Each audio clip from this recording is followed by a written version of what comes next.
ye namem ye in tobo mư namem lula ruma be ye namem ye in tobo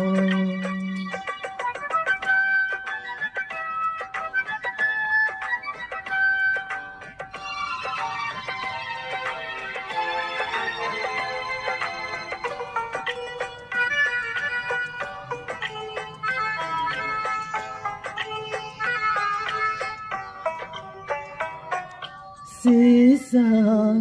apune no lekoda punku maye